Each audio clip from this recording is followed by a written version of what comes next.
வணக்கம் மக்களே. நம்ம சேனல்ல தொடர்ந்து ரிவ்யூஸ் தாங்க பாத்துக்கிட்டு இருக்கோம். அந்த வகையில இப்ப நம்ம எதை பத்தின ரிவ்யூ பார்க்க போறோம் அப்படின்னா, நம்ம மாயா கதையில February 22 என்ன நடக்க போகுது அப்படிங்கறத பத்தி இந்த வீடியோல பார்க்க போறோம். சோ மறக்காம இந்த வீடியோக்கு லைக் பண்ணிக்கோங்க. நம்ம சேனலை சப்ஸ்கிரைப் பண்ணிட்டு பக்கத்துல உள்ள பெல் ஐகானையும் கிளிக் பண்ணி ஆல்ல செட் பண்ணிக்கோங்க. அப்பதாங்க அடுத்து வீடியோஸ் போடும் பொழுது உங்களுக்கு நோட்டிபிகேஷன் வரும். சரி, என்ன நடந்துச்சு அப்படிங்கறத பார்க்கலாம். ஒரு தலைவர் பதவிக்காக ஊர்ல உள்ள எல்லாருமே கூடி இருக்காங்க. எப்பவுமே ரகுராம் ஐயாவை தான் செலக்ட் பண்றது வழக்கம். ரகுராம், புவனேஸ்வரி, அப்புறம் அந்த பசுபதியில இருந்து மகாலிங்கத்துல இருந்து எல்லாருமே இருக்காங்க. அப்ப ரகுராம் போயிட்டு உட்காந்துட்டோட நம்ம புவனேஸ்வரி சொல்றாங்க, இங்க பாருங்க, எப்பவுமே தலைவர் பதவிக்கு ரகுராம் தான் நிப்பாரு, நான் இல்லைன்னு சொல்லல. ஆனா இப்ப அவரு குடும்பத்து மேல ஒரு கொலபலி விழுந்திருக்கு தெரியுமில. என் பையன், என் மருமகன் கார்த்தி இறந்ததுக்கு அந்த குடும்பத்துல உள்ளவங்க தான் காரணம் அப்படின்னு உங்க எல்லாருக்குமே தெரியுமில. இப்படி கொலகார குடும்பத்துல உள்ளவங்களை எப்படி தலைவர் பதவிக்கு உட்கார வைக்க முடியும் அப்படின்னு நம்ம ஜானகி கேக்குறாங்க. அப்ப டக்குன்னு சிவா சொல்றாரு, இங்க பாருங்க, கதர் தான் வந்துட்டு கார்த்திய காலி பண்ணா அப்படிங்கறதுக்கு எந்தவித ஆதாரமும் இல்ல. எந்தவித ஆதாரமும் இல்லாம நிரூபிக்கப்படாம நீங்க எப்படி பேசலாம்?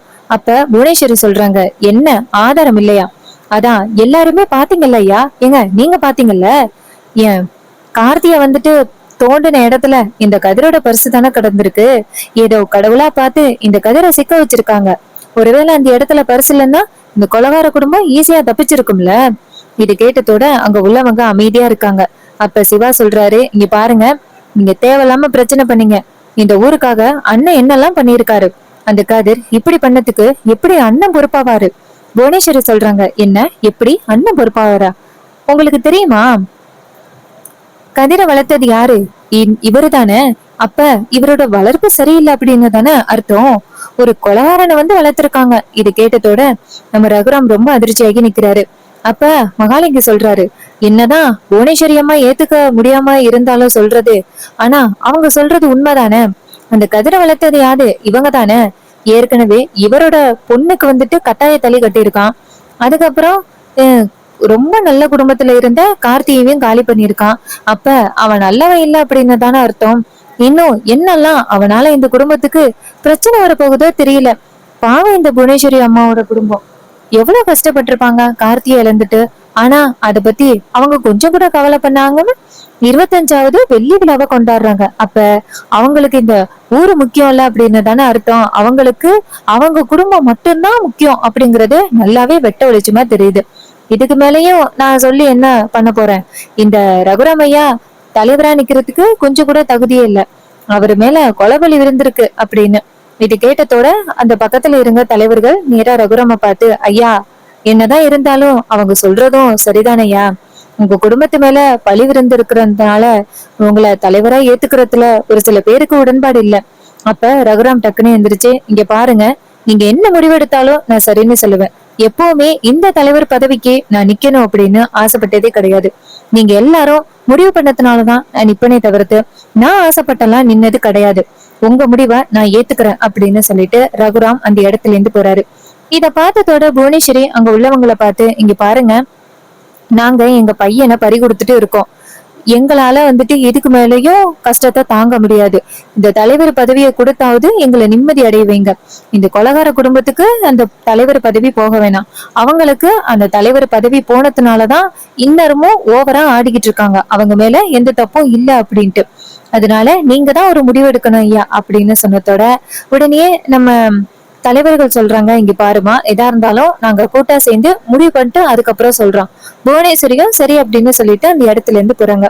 புவனேஸ்வரி, பசுபதி, மகாலிங்கம் எல்லாருமே வீட்டுக்கு போனதோட புவனேஸ்வரி நேரா பசுபதியை பார்த்து, அண்ணா, முடிஞ்ச அளவுக்கு அங்க உள்ளவங்களை நம்ம நல்லா குழப்பி விட்டுட்டோம்.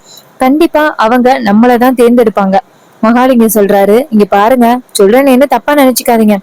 எப்பவுமே இப்படிதான் சொல்றீங்க. எப்படியா இருந்தாலும் உங்களை செலக்ட் பண்ணிருவாங்க அப்படின்னு தான் சொல்றீங்க.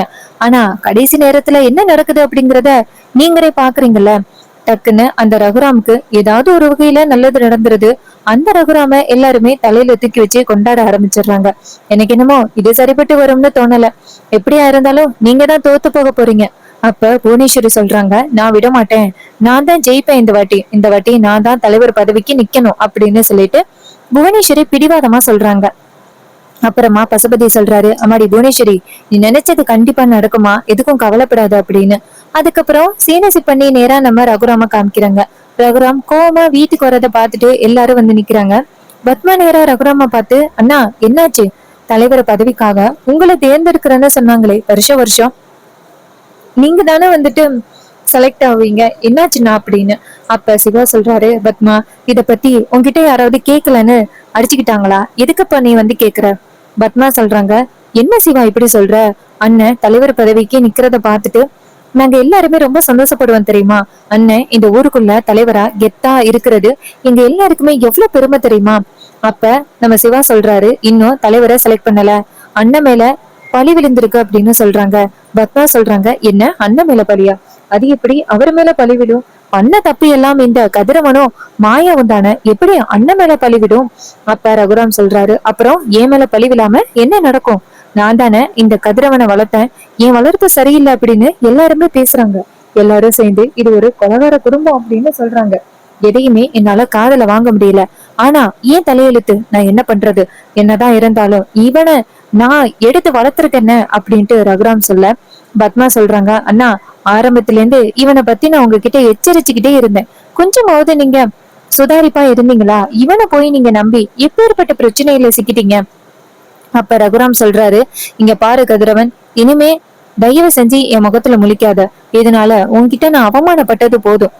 எல்லாருமே குடும்பத்தை பார்த்து கொலகாரன்னு சொல்றதை விட்டுட்டு இப்ப என்ன பார்த்தே கொலகாரன்னு சொல்ல ஆரம்பிச்சுட்டாங்க, இதுக்கு மேலயும் என்னால தாங்கிக்க முடியல அப்படின்னு சொல்லிட்டு ரகுராம் அந்த இடத்துல இருந்து போறாரு. இது எல்லாம் கேட்டதோட ஜானகியும் மாயாவும் அதிர்ச்சி ஆகுறாங்க. ரெண்டு பேருமே சேர்ந்து ரூமுக்கு போறாங்க.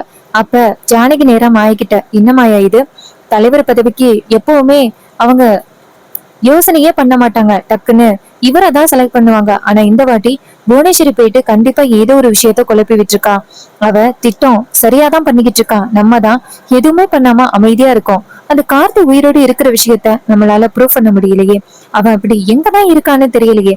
மாயா சொல்றாங்க, பெரியமா ரொம்ப நாளைக்கு உண்மையை மறைச்சு வச்சிருக்க முடியாது பெரியமா, கண்டிப்பா அவன் சிக்குவான் பெரியமா, நீங்க கவலைப்படாதீங்க அப்படின்னு. அதே நேரத்துல புவனேஸ்வரிய காமிக்கிறாங்க. மகாலிங்கம் நேரா புவனேஸ்வரிய பார்த்துட்டு, என்னம்மா அமைதியாவே இருக்கீங்க. புவனேஸ்வரி சொல்றாங்க, நான் இப்பவே அந்த ஜானகி போன் பண்ணி அவளை திட்டணும். அப்ப மகாலிங்கம் சொல்றாரு, எதுக்கு, அப்படி என்ன பேச போறீங்க அந்த பொம்பளை கிட்ட. அப்ப புவனேஸ்வரி சொல்றாங்க, அவளை போன் பண்ணி அவ புருஷன் அவமானப்பட்டதை சொல்லி சந்தோஷப்படணும் அப்படின்னு. பசுபதி சொல்றாரு, உடனே அடிமா. புவனேஸ்வரி நேரா ஜானகிக்கு போன் பண்றாங்க. மாயா போன் வச்சிருக்காங்கல்ல, அதுக்கு போன் பண்றாங்க. மாயா போனை பார்த்துட்டு யாரு பேசுறது அப்படின்னு கேட்க, புவனேஸ்வரி கேக்குறாங்க, ஏமா என் குரல் கூட தெரியலையா யாரு பேசுறது அப்படின்னு. அப்ப மாயா கேக்குறாங்க, ஹேய் எதுக்கு இப்ப என் போனுக்கு போன் பண்ண. புவனேஸ்வரி சொல்றாங்க, இல்ல அந்த வீட்டுல என்ன நடக்குது அப்படிங்கறத கேக்குறதுக்காக. என்ன நடக்கும், ஆளுக்கால அடிச்சுக்கிட்டு நிம்மதி இல்லாம சுத்திக்கிட்டு இருப்பீங்க, அத கேக்குறதுக்காக தான் போன் பண்ணேன். மாயா சொல்றாங்க, நீங்க தான் நினைச்சுக்கிட்டு இருக்கீங்க இந்த வீட்டுல எல்லாருமே அடிச்சுக்கிட்டு சந்தோஷம் இல்லாம இருக்காங்க அப்படின்னு நீங்க நினைக்கிறீங்க, ஆனா அப்படியெல்லாம் எதுவுமே நடக்கல, இங்க எல்லாருமே நிம்மதியா சந்தோஷமா இருக்கும். இது கேட்டதோட புவனேஸ்வரி சிரிக்கிறாங்க. அப்ப மாயா கேக்குறாங்க, ஏய் இப்ப எதுக்கு சிரிக்கிற. புவனேஸ்வரி சொல்றாங்க, இங்க பாரு, உன் குடும்பத்தையே பார்த்து ஏதோ பழி சொல்றாங்க அப்படின்னு கேள்விப்பட்டேன், தலைவர் பதவிக்கு நிக்க போற ரகுராம் இந்த வாட்டி தலைவர் பதவியில செலக்ட் ஆக போறதில்ல அப்படிங்கறதையும் கேள்விப்பட்டேன். இது கேட்டதோட மாயா சொல்றாங்க, இங்க பாரு, நீ ஆடிக்கிட்டு இருக்க, இது மாதிரி கார்த்தி உயிரோட இல்ல அப்படின்னு எல்லாரும் நினைச்சுக்கிட்டு இருக்காங்க அப்படிங்கறதுக்காக நீ சந்தோஷத்துல இருக்க, ஒரு நாள் இல்லைன்னா ஒரு நாள் கண்டிப்பா கார்த்தி உயிரோட இருக்கிற விஷயம் எல்லாருக்குமே தெரிய வரும். அப்ப உன் நிலைமை என்ன ஆக போகுதுன்னு பாரு, கூண்டோட ஜெயிலுக்கு தான் போவீங்க. புவனேஸ்வரி சொல்றாங்க, அதுக்கெல்லாம் வாய்ப்பே இல்ல, கார்த்திய என்ன பண்ணணுமோ அது எல்லாத்துக்குமே நான் ரெடி பண்ணிக்கிட்டு இருக்கேன். மாய கேக்குறாங்க, ஏய் நீ ரொம்ப நாள் உண்மையை மறைச்சு வச்சிருக்க முடியாது புவனேஸ்வரி. புவனேஸ்வரி சொல்றாங்க, சரி விடு, எங்க உங்க அம்மா ஒப்பாரி வச்சுக்கிட்டு இருக்காளா. அப்ப நம்ம ஜானகி இங்க இருந்து ரூம்குள்ள வந்துட்டு மாயா கிட்ட, மாயா யாருகிட்ட பேசிக்கிட்டு இருக்க. மாயா சொல்றாங்க, யாரும் இல்ல பெரியமா. அப்ப இன்னொரு பக்கம் புவனேஸ்வரி கேக்குறாங்க, என்ன போனை பெரியமாட்ட குடுக்கறதுக்கு பயமா. ஜானகி மாயா கிட்ட, மாயா யாரு மாயா இது. மாயா போனை புவனேஸ்வரி ஜானகிட்ட கொடுக்க, ஜானகி போனை வாங்கி யாரு பேசுறது அப்படின்னு கேட்க, புவனேஸ்வரி ஒரு பக்கத்துல இருந்து சிரிச்சுக்கிட்டு இருக்காங்க. புவனேஸ்வரி சிரிப்பு சத்தத்தை கேட்டதோட நம்ம ஜானகி கேக்குறாங்க, ஏய் உனக்கு என்ன வேணும், இப்ப எதுக்கு போன் பண்ணிருக்க. புவனேஸ்வரி சொல்றாங்க, இல்ல உன் குடும்பத்துல அடுத்தடுத்து பிரச்சனை நடந்துகிட்டே இருக்கு, அதையெல்லாம் கேக்குறதுக்கு எனக்கு காதுக்கு ரொம்ப இனிமையா இருக்கு. இதை விட இன்னொரு முக்கியமான விஷயம் நாளைக்கு நடக்க போகுது, என்னன்னு தெரியுமா. ஜானகி கேக்குறாங்க, புவனேஸ்வரி தேவையில்லாம எனக்கு போன் பண்ணி டென்ஷன் ஏத்தாம வை. அப்ப புவனேஸ்வரி சொல்றாங்க, இங்க பாரு, எப்பவுமே தலைவர் பதவிக்கு உன் பையனை உன் புருஷனை டக்குன்னு செலக்ட் பண்ணுவாங்க. ஆனா இந்த வாட்டி யோசிச்சு முடிவெடுக்கிறேன்னு சொல்லியிருக்காங்க. ஏன் தெரியுமா? உன் குடும்பம் நல்ல குடும்பம் இல்லையா? நாளைக்கு எப்படியும் தலைவர் பதவிக்கு என்னதான் செலக்ட் பண்ண போறாங்க. அப்ப அந்த ரகுராமுக்கு முன்னாடி நான் என்ன பண்ண போறேன் அப்படிங்கறத பாரு. உன் குடும்பத்தையே நான் சுக்குநூறா உடைக்க போறேன் அப்படின்னு சொல்ல, அப்ப ஜானகி சொல்றாங்க, இங்க பாரு, ஏதோ உண்மை வெளியில வரல அப்படிங்கறதுக்காக நீ ஓவரா ஆடிக்கிட்டு இருக்க. ஆனா ஒரு நாள் கண்டிப்பா உண்மை வெளியில வரும். அப்போ உன் நிலைமை என்ன ஆக போகுது அப்படிங்கறத மட்டும் பொறுத்திருந்து பாருடி அப்படின்னு. அதுக்கு புவனேஸ்வரி சொல்றாங்க, இங்க பாரு, அப்படியெல்லாம் கிடையவே கிடையாது, உன்னை நான் விடவே மாட்டேன்டி அப்படின்னு சொல்லிட்டு நம்ம ஜானகி போனை கட் பண்ண புவனேஸ்வரி நேரா மகாலிங்கத்துக்கிட்ட, பாத்தீங்களா இந்த ஜானகிக்கு கொழுப்ப, தோத்து போற நிலைமையில வந்தும் எவ்வளவு வேகமா ஓவரா பேசுறா பாத்தீங்களா? அப்ப மகாலிங்க சொல்றாரு, அந்த பொம்பளைக்கு திமிரு எப்பவுமே கொஞ்சம் அதிகம் மேடம். அப்போ புவனேஸ்வரி சொல்றாங்க, ஆமா ஆமா, கேக்கும் போதே நல்லா தெரியுது அப்படின்னு. இன்னொரு பக்கம் ஜானகி நேரா மாயா கிட்ட, பாத்தியா மாயா, அவ எப்படி பேசுறான்னு, நான் எப்படியும் தோத்து போயிருவேன் அப்படின்னு நினைச்சுக்கிட்டு இருக்கா. விடமாட்டா மாயா, நான் கண்டிப்பா அவரை தான் இந்த ஊருக்கு தலைவரா மாத்துவேன். அப்ப மாயா சொல்றாங்க, பெரியம்மா, அந்த கார்த்தி மட்டும் உயிரோட இருக்கிற விஷயம் எல்லாருக்குமே தெரிஞ்சிச்சுன்னா அதுக்கப்புறம் அந்த புவனேஸ்வரியால ஒண்ணும் பண்ண முடியாது. ரொம்ப பெரிய அவமானம் தான் அவளுக்கு. அதுக்கு கேட்டதோட ஜானகி சொல்றாங்க, அதான் மாயா, கார்த்தி எங்க இருக்கான்னு தெரியல. ஆனா அவ என்ன சொன்னா தெரியுமா? கார்த்திக்கு என்ன ஏற்பாடு பண்ணணுமோ அதை பண்ணிட்டு என்ன சொன்னா. இது கேட்டதோட மாயா சொல்றாங்க, என்ன பெரியம்மா சொல்றீங்க? ஜானகி சொல்றாங்க, ஆமா மாயா, அவ ஏதோ ஒரு பிளான் பண்ணிட்டா. கார்த்தி இங்க இருந்தா பிரச்சனைன்னு தெரிஞ்சு கார்த்தியை கண்டிப்பா எங்கேயோ அனுப்ப போறான்னு மட்டும் தெரிஞ்சு போச்சு. இது கேட்டதோட மாயா அதிர்ச்சி ஆகுறாங்க, பெரியம்மா, ஒருவேளை அவனை வெளிநாட்டுக்கு அனுப்புறதுக்காக ட்ரை பண்றாங்களோ. இது கேட்டதோட ஜானகி சொல்றாங்க, ஐயோ மாயா, அவன் மட்டும் அப்படி போயிட்டா அதுக்கப்புறம் அவன் உயிரோட இருக்கான் அப்படின்னு நம்மளால நிரூபிக்க முடியாதே. வேற யாரோன்னு சொல்லி அவ தப்பிச்சிருவாளே. மாயா சொல்றாங்க, விடமாட்டேன் பெரியம்மா, கண்டிப்பா விடமாட்டேன். அப்ப மாயா நேரா அந்த புவனேஸ்வரிக்கு போன் பண்றாங்க. புவனேஸ்வரி போன் அட்டன் பண்ணி, என்னடி வேணும் உனக்கு அப்படின்னு கேட்க, மாயா சொல்றாங்க, கார்த்திய நீ எங்க அனுப்ப போற? புவனேஸ்வரி சொல்றாங்க, ஏண்டி நீ என்ன முட்டாளா? கார்த்திய எங்க அனுப்ப போறேன் அப்படின்னு என்கிட்டயே போன் பண்ணி கேக்குறீங்க. கார்த்திய எங்க அனுப்புனாலும் நான் எப்படி உன்கிட்ட விஷயத்த சொல்லுவேன்?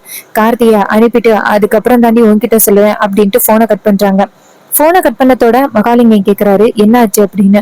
புவனேஸ்வரி சொல்றாங்க, அந்த கார்த்திய நான் வேற இடத்துக்கு அனுப்ப போறது அந்த மாயாவுக்கு எப்படியோ தெரிஞ்சிருக்கு, கண்டுபிடிச்சிட்டா. இது கேட்டதோட நம்ம மகாலிங்கம் அதிர்ச்சி ஆகுறாரு. என்ன சொல்றீங்க? அப்ப அவங்க சொல்றாங்க, ஆமா, அந்த மாயாவுக்கு தெரிஞ்சு போச்சு, நான் கார்த்தியை வெளியில அனுப்புறது வேற ஏதோ ஒரு டீட்டெயில் அவளுக்கு கிடைச்சிருக்கு. இன்னொரு பக்கம் மகாலிங்கம் சொல்றாரு, சரி ஓகே, இன்னைக்கு சாயந்தரமே அப்ப கார்த்தியை நம்ம வெளியில அனுப்பிடுவோம். அவனுக்கான எல்லா கார்டும் ரெடி ஆயிட்டு அவனுக்கு தேவையானது எல்லாமே அரேஞ்ச் பண்ணியாச்சு. இனிமே அவன் வெளியில போறது மட்டும்தான் மிச்சம் அப்படின்னு. இது கேட்டதோட புவனேஸ்வரி சொல்றாங்க, முக்கியமான விஷயம், அந்த மாயா சாதாரண ஆள் கிடையாது. கண்டிப்பா நம்ம கார்த்தியை கண்டுபிடிக்கிறதுக்கு அவ என்ன வேணாலும் பண்ணுவா, எதுக்கும் பாத்துக்கோங்க. மகாலிங்க சொல்றாரு, சரி நான் பாத்துக்கிறேன் அப்படின்னு சொல்லிட்டு நேரா கார்த்தியை பார்க்க போறாங்க. கார்த்தியை போயிட்டு சந்திக்கிறாங்க. கார்த்தி கேக்குறாரு, சொல்லுங்க என்ன வேணும் அப்படின்னு. அதுக்கு நம்ம மகாலிங்க சொல்றாரு, இங்க பாரு, இன்னைக்கு ஈவினிங்கே நீ வெளியில கிளம்புற. கார்த்தி கேக்குறாரு, என்ன திடீர்னு சொல்றீங்க, ஊரை வீட்டு கிளம்பணுமா? அப்ப மகாலிங்க சொல்றாரு, இங்க பாரு, அந்த மாயாவை பத்தி உனக்கு தெரியும்ல, அவ கண்டிப்பா உண்மையை ஈஸியா கண்டுபிடிச்சிருவா அப்படிங்கறதும் உனக்கு தெரியும்ல. அவகிட்ட இருந்து தப்பிக்கணும் அப்படின்னா நீ இந்த ஊரை விட்டு போறது நல்லது அப்படின்னு உன் அத்தை முடிவு பண்ணிட்டாங்க. அதுக்கான எல்லா கார்டும் எடுத்தாச்சு. நீ வெளியில கிளம்புறது மட்டும்தான் மிச்சம். இங்க பாரு, எல்லாமே வாங்கியாச்சு அப்படின்னு பொட்டில இருந்து ட்ரெஸ்ஸஸ்ல இருந்து எல்லாத்தையும் காமிக்கிறாரு. கார்த்தி கேக்குறாரு, அத்தை என்னை உண்மையாவே வெளியில அனுப்புறேன்னு முடிவு பண்ணிட்டாங்களா? என்னை விட்டு அத்தை பிரிஞ்சு இருப்பாங்களா? மகாலிங்க சொல்றாரு, இங்க பாரு, ஒருவேளை மட்டும் நீ இந்த ஊர்லயே இருந்தா அதுக்கப்புறம் அத்தைய ஒரே எதிரியா பிரியற மாதிரி இருக்கும், பரவாயில்லையா? இது கேட்டதோட கார்த்தி சொல்றாரு, சரி நான் கிளம்புறேன் அப்படின்னு சொல்லி ஒத்துக்கிறாரு. அப்புறமா நம்ம மகாலிங்க நேரா கார்த்தியை பார்த்து, இங்க பாரு, நீ எதுவும் வேற தப்பான முடிவு எடுத்துறாத, அந்த தனாவை போய் பாக்குறேன் அப்படின்னு சொல்லி. அதுக்கு கார்த்தி சொல்றாரு, அதெல்லாம் நான் போய் பார்க்க மாட்டேன், நான் தான் வெளியில கிளம்புறேன்னா அங்க இதை விட அழகான பொண்ணுங்க எல்லாரும் இருப்பாங்க. மகாலிங்க சொல்றாரு, எத்தனை ஜென்மம் எடுத்தாலும் உன்னை திருத்த முடியாதுடா அப்படின்னு சொல்லிட்டு, சரி ஈவினிங் போல எல்லாத்தையும் ரெடி பண்ணி வை, உன்னை நான் வந்துட்டு கூட்டிட்டு போறேன் கார்ல அப்படின்னு. இதை கேட்டதோட கார்த்தியும் சரி அப்படின்னு சொல்லிட்டு எல்லா திங்ஸையும் ரெடி பண்ணி வைக்கிறாரு. இன்னொரு பக்கம் மகாலிங்கம் நேரா நம்ம புவனேஸ்வரிக்கு போன் பண்ணி, மேடம், கார்த்தி எல்லாமே தயாராகி ரெடி ஆயிட்டான், இனிமே அவனை கூட்டிட்டு போறது மட்டும்தான் மிச்சம். புவனேஸ்வரி சொல்றாங்க, சரி யாரு கண்ணிலையும் படாம கூட்டிட்டு போங்க. மகாலிங்கமும் சரி அப்படின்னு சொல்லிட்டு நேரா கார்த்திய வந்துட்டு அங்க கூட்டிட்டு போறாங்க. ஃபிளைட் ஏத்தி விடுறதுக்காக. நேரா புவனேஸ்வரி நேரா நம்ம மாயாவுக்கு ஃபோன் பண்றாங்க. மாயா ஃபோன் அட்டன் பண்ணி, ஏய் எதுக்குடி இப்ப ஃபோன் பண்ற? புவனேஸ்வரி கேக்குறாங்க. இங்க பாரு, என்ன நினைச்சுக்கிட்டு இருக்கா? கார்த்திய சீக்கிரம் வந்துட்டு கண்டுபிடிச்சு அவனை எங்கேயாவது அனுப்பலாம் அப்படின்னு பாத்துக்கிட்டு இருக்கேல்ல, அதோட உன் குடும்பத்தை காப்பாத்தணும் அப்படின்னு நினைச்சுக்கிட்டு இருக்கேல்ல, ஒருவேளை கார்த்தி மட்டும் உயிரோட இருக்கிற விஷயம் கடைசி வரைக்கும் யாருக்கும் தெரியலன்னா என்ன நடக்கும்? உன் குடும்பத்தை கடைசி வரைக்கும் எல்லாருமே கொலகார குடும்பம்னு சொல்லுவாங்க. அப்புறம் உன் ரகுராம் உன் பெரியப்பாவுக்கு கடைசி வரைக்கும் இந்த பதவி கிடைக்காது. இந்த ஊர்ல ஒரு செல்லா காசா இருப்பான். அப்புறம் ஜானகி, அவ யாருக்காக வந்துட்டு இது மாதிரி பண்ணிக்கிட்டு இருக்கான்? கதிருக்காக தானே. கதிரும் ஜெயிலுக்கு போயிருவான். ஜானகி ரகுராம் கூட கடைசி வரைக்கும் பேச மாட்டான். தான் பொண்ணோட வாழ்க்கை இப்படி ஆகிருச்சு அப்படின்னு ரகுராம் ஜானகி கூட பேச மாட்டான். அப்புறம் தனா கடைசி வரைக்கும் அனாதையா இருப்பான். கதிர் ஜெயில்ல இருப்பான். அப்புறம் உன் கூட எப்படியும் அந்த சீன வாழ மாட்டேன்னு சொல்லிட்டான். பத்மா எப்படியும் உங்க 2 பேருக்கும் விவாகரத்து ஏற்பாடு பண்ணி கொடுத்துருவா. இது எல்லாமே அடுத்தடுத்து தொடர்ந்து நடக்க போகுது பாரு. அப்ப மாயா சொல்றாங்க, ஹே என்ன பேசுற? புவனேஸ்வரி சொல்றாங்க, உண்மையை சொல்லிக்கிட்டு இருக்கேன். இத்தனை வருஷமா இந்த குடும்பத்தை பழி வாங்கணும் அப்படின்னு கங்கணம் கட்டி காத்திக்கிட்டு இருந்தேன். இன்னைக்கு நடக்க போகுதுரி. கார்த்தி வெளியில கிளம்புனதோட ஒரு குடும்பத்தை பாத்துக்கிறேன்டி அப்படின்னு மாய கேக்குறாங்க. ஏய் இப்ப நீ கார்த்தியை எங்க அனுப்ப போற? நீ எங்க அனுப்புனாலும் கண்டிப்பா மாட்டிப்ப. அதுக்கு புவனேஸ்வரி சொல்றாங்க, கண்டிப்பா உன்னால இதுக்கு மேலேயே அந்த கார்த்தியை கண்டுபிடிக்க முடியாது அப்படின்ட்டு போனை கட் பண்றாங்க. மாயா ரொம்ப அதிர்ச்சி ஆகுறாங்க. மாயா நேரா குருவரனுக்கு போன் பண்றாங்க. குருவரன் போன் அட்டன் பண்ணி, சொல்லு மாயா என்னாச்சு அப்படின்னு சொல்ல, மாயா சொல்றாங்க, சார் அந்த கார்த்திய புவனேஸ்வரி வெளியில அனுப்ப போறாங்களாம். அவ எங்க போறான்னு தெரியல. இங்க பாருங்க, கண்டிப்பா அவனோட ஒரிஜினல் ப்ரூஃப் வச்சு அவன் வெளியில போக மாட்டான். டூப்ளிகேட் ப்ரூஃப் வச்சுதான் வெளியில கிளம்புறதுக்காக எல்லாமே ரெடி பண்ணிருப்பாங்க. சீக்கிரம் பாருங்க. இதை கேட்டதோட குருவரன் சொல்றாரு, மாயா எப்படி மாயா கண்டுபிடிக்கிறது? அவன் எதுல போறானே தெரியலையே. மாயா சொல்றாங்க, சார் எல்லா இடத்துலயும் ஆள் போடுங்க சார், அவனை கண்டுபிடிக்கணும். இது கேட்டதோட குருவரனும், சரி நான் என்னோட அம்மாவுக்கும் அப்பாவுக்காகவாவது நான் இதை பண்றேன் அப்படின்னு இது கேட்டதோட மாயாவும், சரி சீக்கிரம் ட்ரை பண்ணுங்க அப்படின்னு சொல்றாங்க. கார்த்தி எங்க இருக்காரு அப்படிங்கறத நம்ம மாயா சீக்கிரம் கண்டுபிடிப்பாங்களா? புவனேஸ்வரி வந்துட்டு அந்த ஊருக்கே அடுத்த தலைவியா ஆக போறாங்க. ரகுராம ஓரத்துல நிப்பாட்டி, இதுதான் அந்த புவனேஸ்வரியோட மிகப்பெரிய திட்டமே. நம்ம மாயா எப்படி கார்த்தி உயிரோட இருக்கிறத கண்டுபிடிக்க போறாங்க, ஜானகி எப்படி நம்ம ரகுராமுக்கு மறுபடியும் பதவியை வாங்கி கொடுக்க போறாங்க, இது எல்லாமே அப்கமிங் எபிசோடுல ரொம்ப ரொம்ப இன்ட்ரெஸ்டிங்கா நடக்க போகுது. ஸோ இதே மாதிரி இனிமே அப்டேட்ஸ் நம்ம சேனல்ல நீங்க தொடர்ந்து பார்க்கணும் அப்படின்னா மறக்காம நம்ம சேனலை சப்ஸ்கிரைப் பண்ணிக்கோங்க. ஸோ இதே மாதிரி இனிமே அப்டேட்ஸ் நம்ம சேனல்ல தொடர்ந்து பார்க்கலாம். ஸோ இது வரைக்கும் இந்த வீடியோவை நீங்க தொடர்ந்து பார்த்தா உங்க எல்லாருக்குமே ரொம்ப நன்றிங்க. ஸோ அடுத்து என்ன நடக்கும் அப்படின்னா, நம்ம நிறைய லைன்ஸ் இருக்கு. என்னன்னா, நம்ம கதிர் வந்துட்டு ரகுராம் கிட்ட சவால் விட்டுருக்காங்க, நான் சீக்கிரம் வந்துட்டு தனாவோட மனசுல உள்ள லவ் வந்து வெளியில கொண்டு வருவேன் அப்படின்னு சொல்லி சவால் விட்டுருக்காரு. அடுத்ததா புவனேஸ்வரி ரகுராம பார்த்து, இந்த பதவியில நீ நிக்க மாட்ட அப்படின்னு சொல்லி சவால் விட்டுருக்காங்க. ஜானகி வந்து புவனேஸ்வரிய பார்த்து, நீ சொல்றது நடக்காது அப்படின்னு சொல்லி சவால் விட்டுருக்காங்க. சோ மாறி மாறி சவால் விட்டுருக்காங்க. என்ன நடக்க போகுது அப்படிங்கறத நம்ம வெயிட் பண்ணி பார்ப்போம்.